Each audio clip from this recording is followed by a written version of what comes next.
Hello दोस्तों, इस video में हम लोग सॉल्व करने जा रहे हैं लेसन 9 का क्वेश्चन नंबर 1। सबसे पहले क्वेश्चन को देखते हैं, क्वेश्चन में हमें करना क्या है।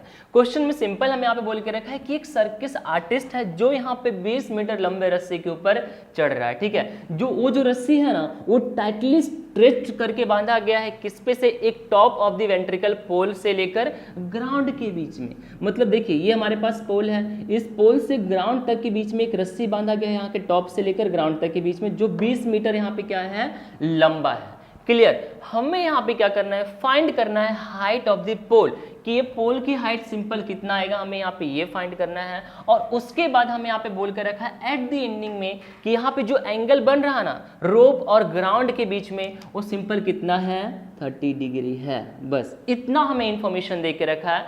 अब उसके बेसिस पे हमें फाइंड करना है ये। तो देखिए गिवन और फाइंड क्या करना है उसको मैंने यहाँ पे लिख लिया है कि गिवन में दे के रखा है ए बी की वैल्यू कितना, 20 मीटर। हमें यहाँ पे एंगल दे के रखा है कितना, 30 डिग्री। अब हमें फाइंड क्या करना है, ए बी की वैल्यू, कि ए बी क्या होगा। ओके, तो देखिए यहाँ पे हम लोगों को जो जरूरत पड़ेगा इसको सॉल्व करने के लिए, वो सिंपल यहाँ पे देखिए हमें फाइंड करना है ए बी और दे के रखा है ए सी। अब यहाँ पे ध्यान से देखेंगे तो 8.1 के अंदर हम लोगों ने ट्रिग्नोमेट्रिक रेशियो को देखे थे, ये है ना।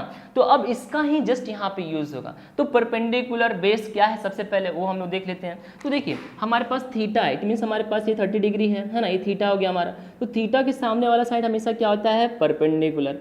थीटा के साथ वाला साइड जो होता है वो क्या होता है, हमारा बेस। एंड 90 के सामने वाला तो हमेशा क्या होता है, हाइपोटेन्यूज। तो अब आप लोग ध्यान से देखिए ये ट्रिग्नोमेट्रिक रेशियो में कौन सा ट्रिग्नोमेट्रिक रेशियो है जिसके अंदर हमें यहाँ पे ये दोनों का रिलेशन आ रहा है, क्योंकि हमें ये गिवन है और हमें ये फाइंड करना है। तो हम लोग अगर इन दोनों का रिलेशन लेकर आ जाएंगे तो ऑटोमेटिक हम लोग का आंसर मिल जाएगा। ठीक है, तो देखिए यहाँ पे साइन है, साइन के अंदर हमारे पास परपेंडिकुलर भी आ रहा है और हाइपोटेन्यूज भी आ रहा है। तो हम लोग यहाँ पे साइन यूज कर सकते हैं। ठीक है, तो यहाँ पे साइन का फॉर्मूला सिंपल हमारे पास क्या है, साइन, और यहाँ पे थीटा हमारे पास कितना है, 30, तो यहाँ पे साइन 30।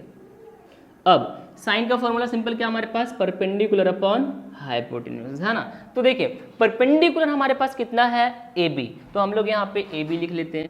हाइपोटेन्यूज हमारे पास कितना है, ए सी, तो ए सी। अब हम लोग यहाँ पे डायरेक्टली क्या करते हैं, वैल्यूज को लिखना शुरू करते हैं। तो देखिए अब यहाँ पे आपको 8.2 को भी यूज करना पड़ेगा, साइन 30। तो टेबल के अंदर चेक कीजिए साइन 30 की वैल्यू हमारे पास कितना है, तो कितना दिख रहा है आपको, 1/2। तो ये आ गया आपके पास 1/2।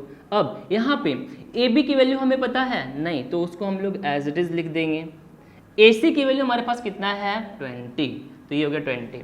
अब हम लोग यहाँ पे इसको सॉल्व कर लेते हैं। तो जब क्रॉस मल्टीप्लीकेशन करेंगे तो यहाँ पे ए बी इससे मल्टीप्लाई होकर क्या हो जाएगा आपका, 2 × ए बी, 2ab। अब 20 जब 1 से मल्टीप्लाई होगा तो 20 ही आ गया। हमें वैल्यू निकालना है ए बी का, तो A B as it is, इसके साथ में ये मल्टीप्लाई में है, इधर पर जाके क्या हो जाएगा, डिवाइड 2।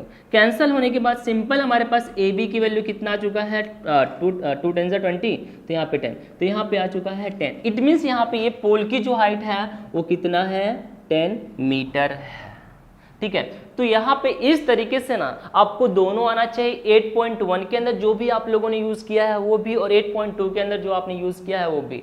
बस आप लोग ये दोनों को रिलेट करके चलोगे, पूरा लेसन में हमें यही करना है।